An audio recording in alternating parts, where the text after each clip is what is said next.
and view, zoom out, view, zoom out.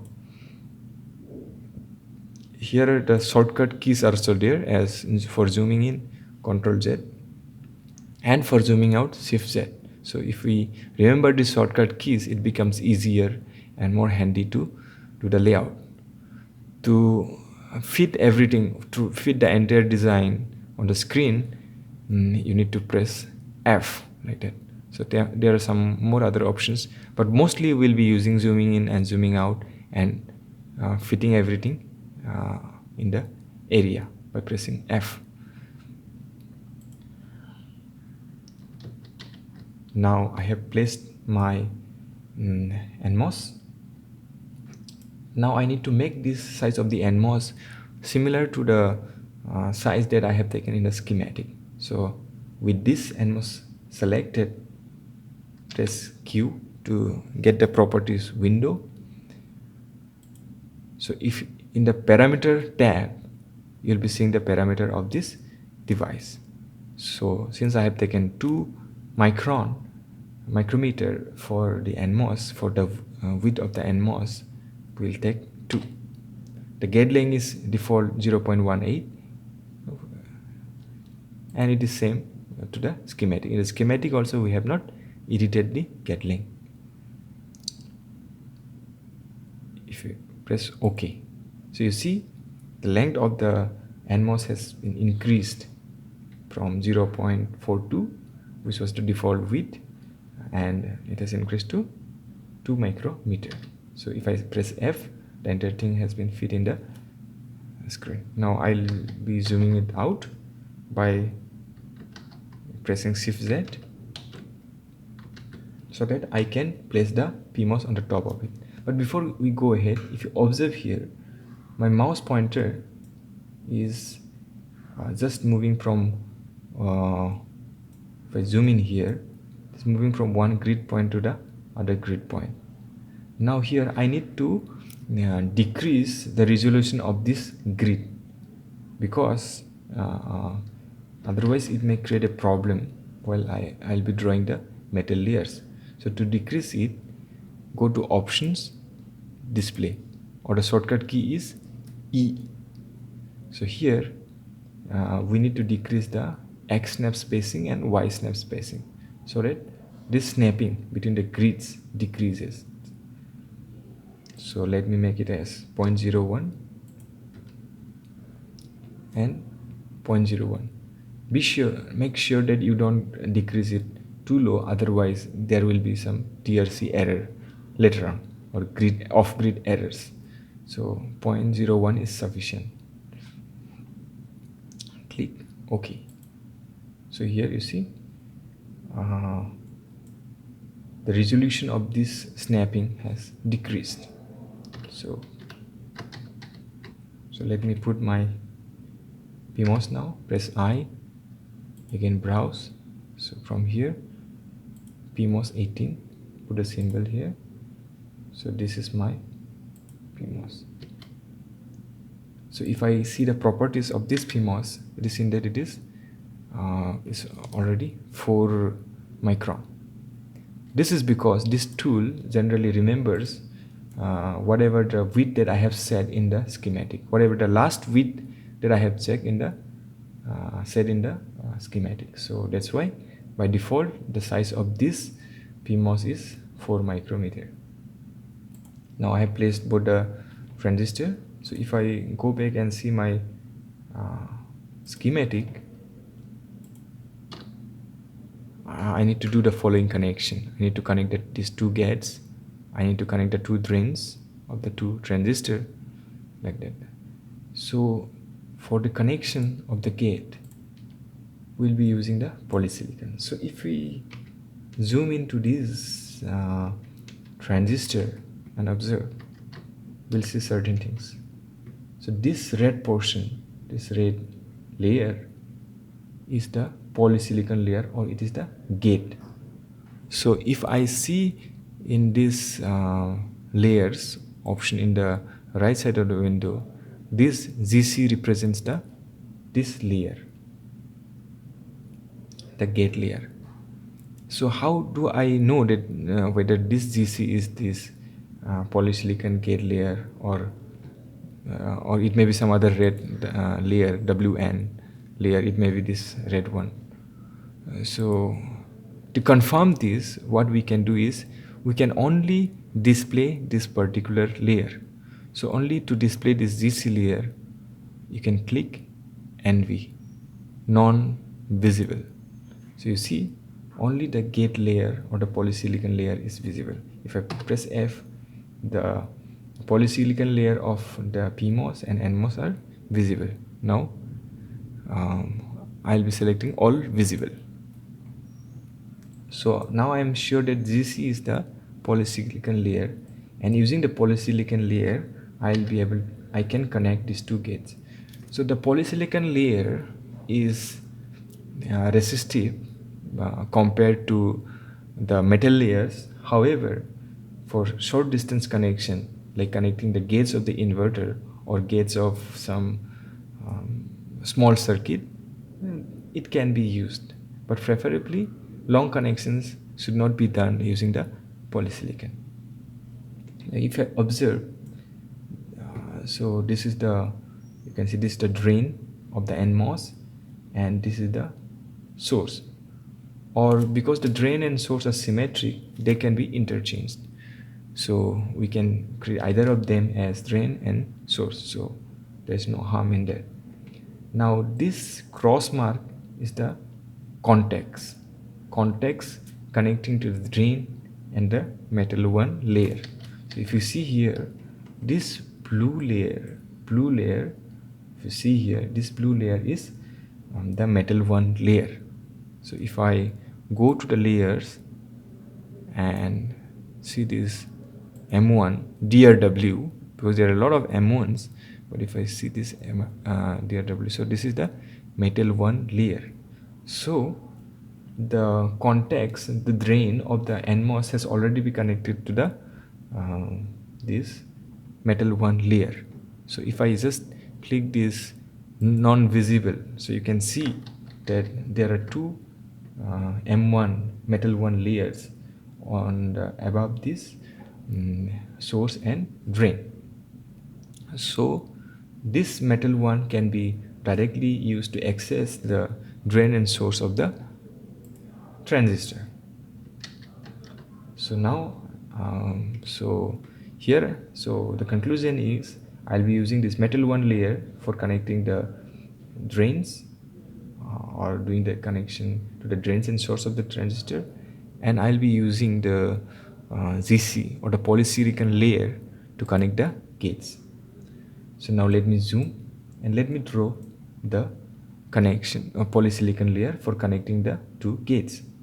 Now to draw the rectangle, we have to select this layer with in the left hand side of the layer window, and we need to press R. So if you see here, the command is rectangle. Rectangle means I can draw any rectangle now with this selected. Just click at the edge and just draw. So you see I am able to draw a rectangle. So I have drawn a rectangle. Just click the mouse again. So I have drawn a rectangle which is perfectly aligned on the both sides of the gate, which has a very same size as this gate size. And if I zoom out, I need to extend this layer till I reach the NMOS. So to extend, just press escape, so that my rectangle command is dismissed, or I'll be not doing drawing or rectangular drawing. Rather, I'll be stretching this layer such that I made the gate of this NMOS. So to do the stretching operation, just click on the blank layer such that no device is selected. So you have to make sure, press escape and make sure that no device is selected. Just right click and select stretch.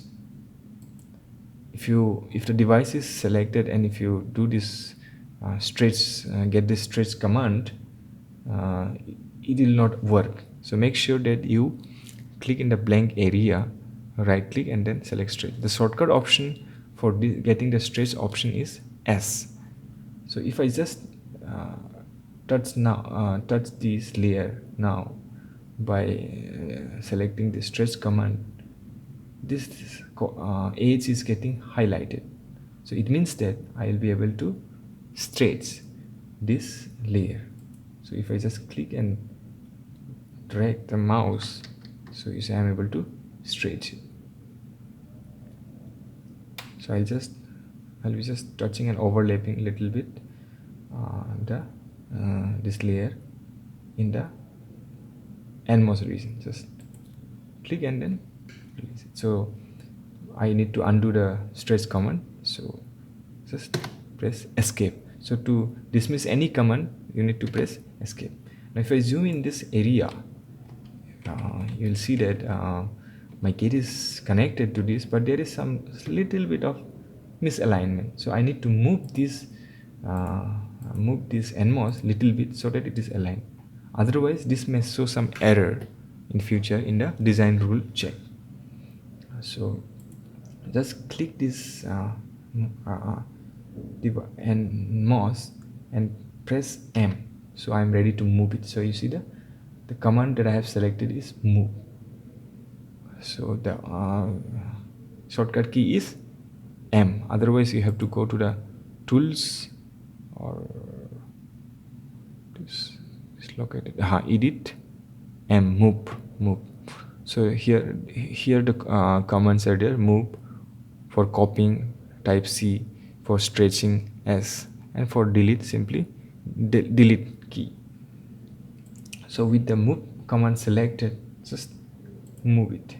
Just click and the mouse once and then unclick it.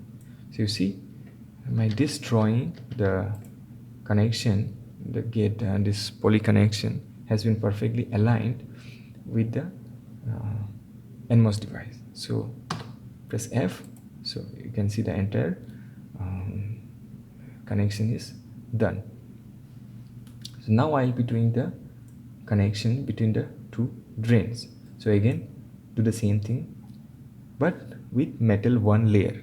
So we need to go and select the metal 1 layer, M1 layer drawing, zoom in here and again do the same thing.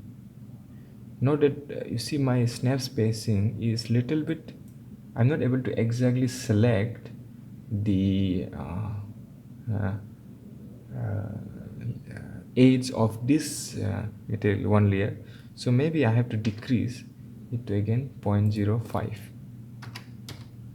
but it should not be lower than this, otherwise there will be off-grid error during the DRC. So this is the minimum possible resolution that is available in this technology. So you should not go lower than this. So this is the lowest snap spacing that is possible. Click OK. So you see I'm able to touch the edge now. So with this metal 1 layer selected, use the command rectangle and then start drawing the layer. So you just keep, by typing Shift Z, I'm just zooming in out and then I'm just drawing the rectangle.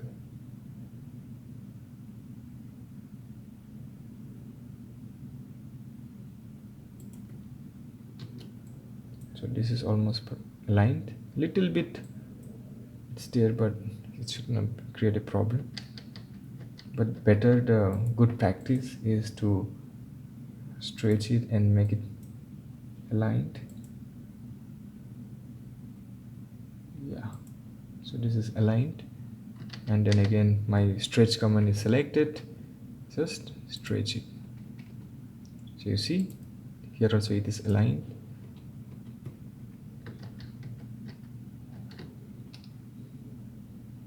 Save it. So now my this connection is done. So if I see, go back to my schematic and just check it. So I have done this connection, I have done this connection. Now I have to connect the bulk for both the PMOS and NMOS with the source, and then do this and create these pins. So to do that, just select this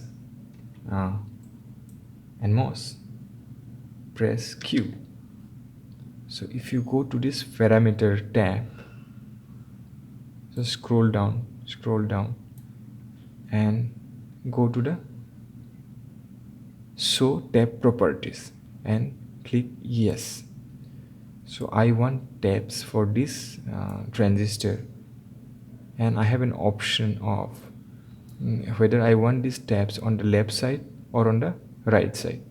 So preferably, because I will be connecting this source with the tab, so I want these tabs to appear on the left side. So I want left tab. So click yes here, click OK. So you see a tab and tab, or sorry, this is P tab, which is connecting to the P substrate, has been arrived here. So now again, by using metal 1 layer, I can connect it with the source. So again, do the same thing, command with the command rectangle by pressing R, do the connection. So press escape, save it, press F, feed to the screen, then select the PMOS and do the same thing, press Q, get the properties, the parameter selected, go here, show tab properties. So here also I will be using tabs on the left side. So left tab, press, click OK. So the tab is visible here. Just zoom in and again do the connection between the two, this one, between the two, between this tab and the source of the PMOS. So I think I'm almost done. So I am ready for running the DRC, or the design rule check. So before design rule check, I'll have to again put the pins here. So VDD, ground, in and out. So it means that I need to apply signal here at this node as input, here at this node as output, here the VDD, and here the ground. So suppose if I want to tap I want to add a pin at this node, at this point. So the way to do is to label it, or labeling it. So because I'm going to tap from metal M1 layer, so I used to have that, I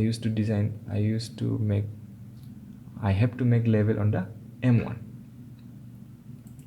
So to do that, type M1. So it will show all the layers associated with M1. So for the drawing this layer, I have used M1 drawing, but for labeling it, I'll be using M1 label.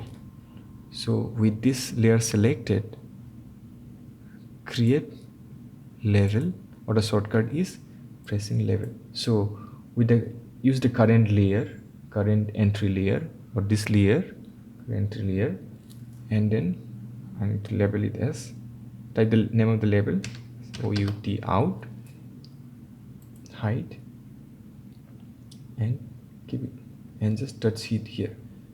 So this, if you zoom in here, this plus button means that I'll be tapping the signal from this point.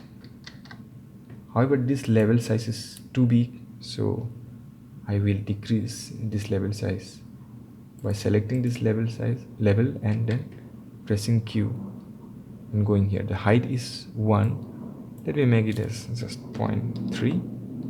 So the size has been reduced. So now I'll be again creating the ground pin for this layer, metal 1 layer. so I'll be using the same M1 level. So again press L, get this window, and let me make this height 0.3. so I'll be using the C and D height, so ground. Then I can zoom in here, the VDD, so press L, VDD. So I have made these 3 connections in the metal 1 layer, VDD, ground and out. Now I'll be applying the input at my gate. So note that this gate layer is different from the metal 1 layer. So I cannot use the same labeling for metal 1 to label the gate. So I need to go for the different gate layer. So as you remember, this is the GC layer. So I need to use the label for the GC layer. So if I type in here GC, you'll see that I have used this GC drawing for drawing this layer, and I have to use this GC label to label this gate. So you can press L, IN, height. So click here. So I'll be applying this input signal here, the output here, and VDD and ground.